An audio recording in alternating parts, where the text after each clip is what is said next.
Good morning. It is Saturday. I've got very little to do, so I'm going to spend quite some time training today. I actually have someone come to train with me. Max Lauro is a former LSU thrower. I think we may have just missed each other in our tenure at LSU, but he is still chasing the dream, they say, with the Olympic hammer. And he's going to come by today, and we don't really have anything on the books as far as training goes. I think he's got some mobility work, some stuff like that. I want to do some conditioning, maybe some cleans, maybe some playing around. So we're going to do that and talk a little bit and see what post-collegiate track life is actually like for a guy like him. Enjoy the vlog. She was a long leg black hair, bad out of hell, high heels made out of glass and nails, with no clue, tattooed mother of 12, Garage right now is a fucking disaster. Oh, no more of a disaster than my goddamn hair. Whatever that thing's doing today. Wishing under a hat, live my life. You can see fucking bikes. My jerk blogs have been turned into places that hold stuff. So, welcome to the cleaning montage.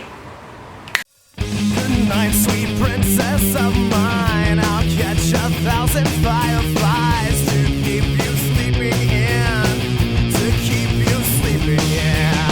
I'll sing this homesick lullaby. I'll wipe the tears from your eyes. I'll try to live again. I'll try to live again. And all of my fears that I haven't seen in years are coming back to haunt my everything. I think I got it. So gym's all cleaned up. Still trying to figure out a good way to do kind of a ghetto glued ham. I don't know. It's gonna take some thinking. One of my sponsors that's super fucking awesome is USP Labs. They are really amazing. I've got a bunch of cool shit. Show zoom in. But they sent me a banner for the garage, and it's gigantic. I mean, look at the size of this thing.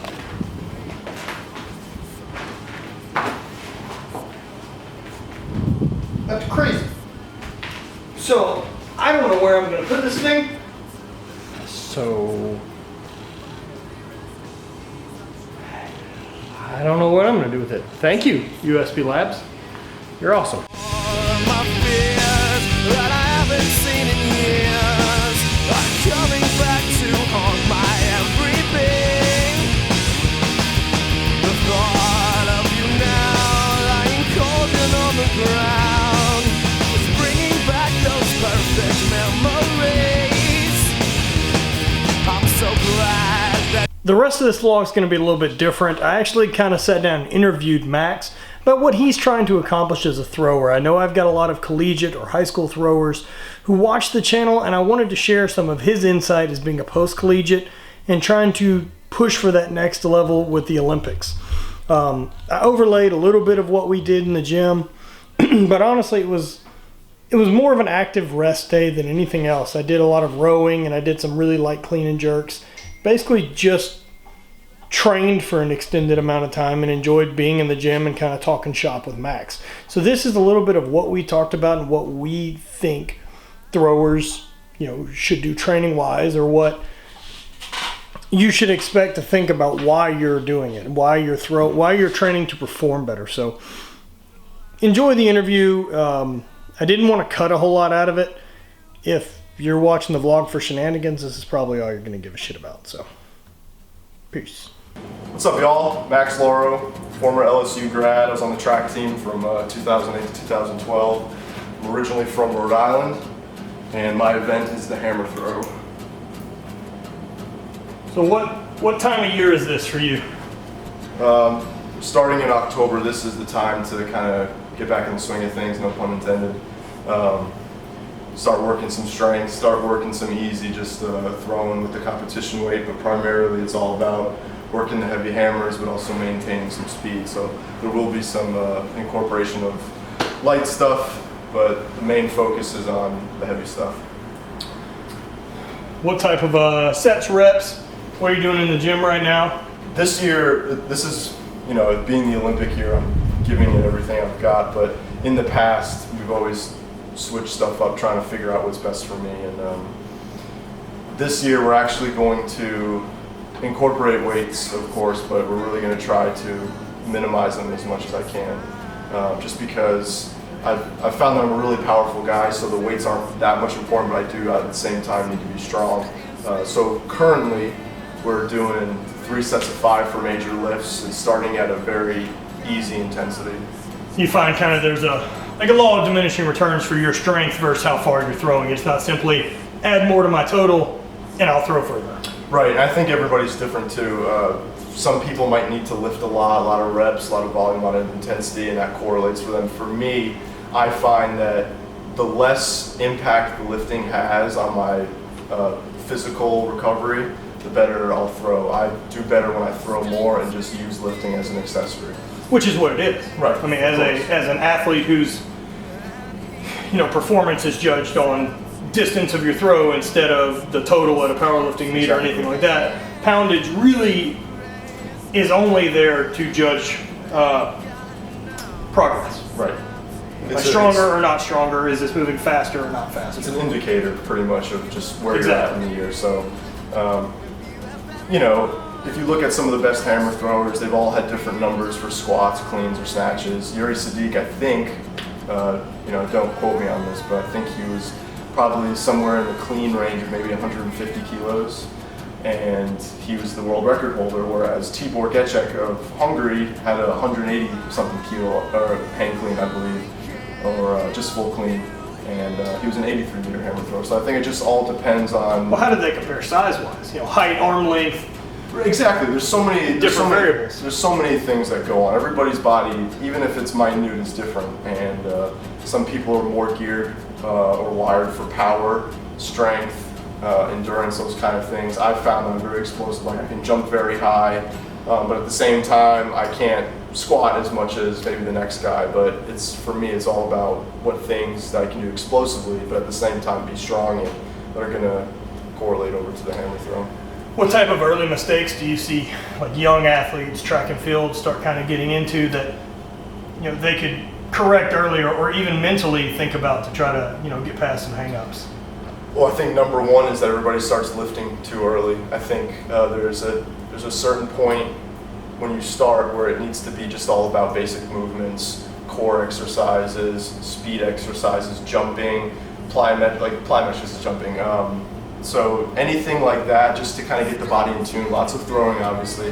And I think there's a certain stage that you get at where you can start incorporating the lifts. Of course, when you're younger, you can do movements, in my opinion, to get the idea of what those things are. But you're still growing. You need time to let your body develop. And when you start lifting at an early age, in my opinion, I feel like it can sometimes stunt. And everybody's different, like I said. So some people might benefit from lifting at an early age. I know plenty of people that have lifted at a young age and they're very strong. Sure.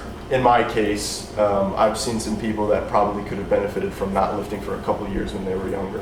So you kind of believe more like the approach that, say, the Europeans treat weightlifting. Exactly. Where it's it's all form. I mean, granted there is weight on the bar, but I mean I believe until a certain age, even weightlifting meets are judged on form than they are on the bar, or what the total ends up being for the young kids, so that the lifts are performed correctly before they're performed for strength. Right. And even with the hammer throw, the research that I've done kind of suggests that kids were exposed to tons of other sports while they were throwing, just to kind of develop them athletically. And then once they got to a certain distance, which was kind of the goal, just because they had so many hammer throwers out there, that's when they started incorporating the lifting, anything that's very strenuous on the body, that's just there to develop some strength. Very cool. So I also see that you're doing a lot of body care, mobility, whatever anyone wants to call it. Yeah. Trying to keep the old gears moving. Yeah.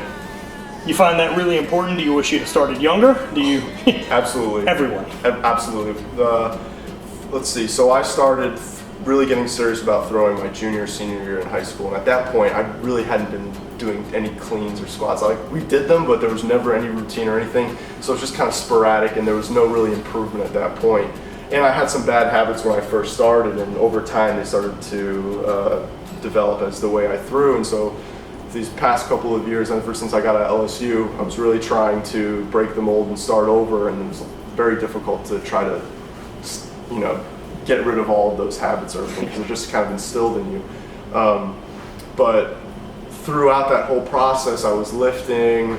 I rarely stretched. I maybe got in the cold. I got more in the cold tub and hot tub more than did any stretching or anything like that. Right. The only kind of mobility stuff I did was maybe some dynamic warm up before throwing. And so I was locked up everywhere, and that catered to why I could never get out of the technical funk that I was in. So these past 2 years especially, I've been working with some local chiropractors / physical therapists, getting massages, learning from Matt, of course, and everybody else that's in kind of that industry of mobility stuff. But you can't imagine the huge difference that it makes whenever you feel what it feels like to loosen up your hips or your ankles, your shoulders, whatever it may be. You know, what I like to think of it as more is, like, once you've kind of reached a level, you know, let's just say where we are, and I don't mean that as like this elite level, but I'm definitely at a point now where I don't want to say I'm not in my physical prime, but I'm definitely now at an age where I'm going to have to start combating sins of old. Right. And with, you know, throwing and travel and life and all these other things, for me as an athlete, it's about what are the small things I can do to access that little bit. And if that little bit is being a little bit more mobile, so when I catch a power position, instead of being here, I can be here. Mm-hmm. So that gives me an extra 6 inches to push on the ball. Right. I don't need to be stronger if I have longer to work. Right. You know, it's that optimizing, and that's what the mobility is for me, and Yeah. that and not being in pain. Yeah, and make no mistake too, just because you have great flexibility or you help mobilize yourself a little better or stretch, you also have to develop that nervous system to understand that it has to be strong or powerful now that you've stretched out that muscle. I've come across times where I've been nice and loose, way too loose, and my body doesn't know what to do with it. Right. You have to make the muscle understand that movement pattern even after you break it up. And you know, I'm no expert. I didn't go to college to learn about this kind of stuff. It's just me personally, what I've felt myself or just learned online and what seems to make sense in my head. And I'm at the point now too where I'm not an elite hammer thrower. I'm still trying to work really hard at achieving that, and I'm, you know, hoping that all of this stuff that I'm doing really kind of benefits me in the end. I mean, that's what it's all about. Dude, I'm starving. Yeah, I am too. All right, let's eat some food.